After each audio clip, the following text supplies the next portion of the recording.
Hello' everyone, welcome back to my channel. পুনৰবাৰ আপোনালোক সকলোকে মোৰ অন্য এটি ভিডিঅ'লৈ স্বাগতম জনাইছোঁ। আজি মই লৈ আহিছোঁ কম সময়ত ববৰ পৰা এযোৰ একেবাৰে চিম্পুল চাদৰ মেখেলাযোৰ মই থাইলেণ্ড সূতাৰে বৈছোঁ। তাত ফুলবিলাকো মই থাইলেণ্ড সূতাৰে কৰিছোঁ। একেবাৰে চিম্পুল হয় কাপোৰযোৰ সেউজীয়াৰ বাবে তাৰ ফুলবিলাক মই হালধীয়া, বগা আৰু ৰঙা সূতাৰে বাছিছোঁ।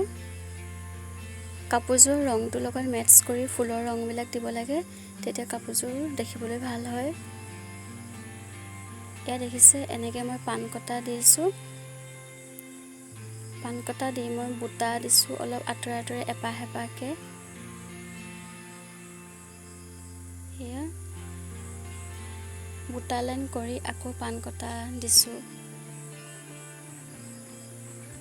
মোৰ একেবাৰে চিম্পুল চাদৰ মেখেলা ডিজাইনটো যদি আপোনালোকৰ ভাল লাগে, প্লিজ মোৰ চেনেলটো ছাবস্ক্ৰাইব কৰি দিব, লাইক কৰিব আৰু এটা কমেণ্ট কৰি মোক জনাবলৈ নাপাহৰিব। এতিয়া সম্পূৰ্ণ কাপোৰযোৰৰ ডিজাইনটো ভিডিঅ'টো অকণো স্কিপ নকৰাকৈ শেষলৈকে চাই যাব।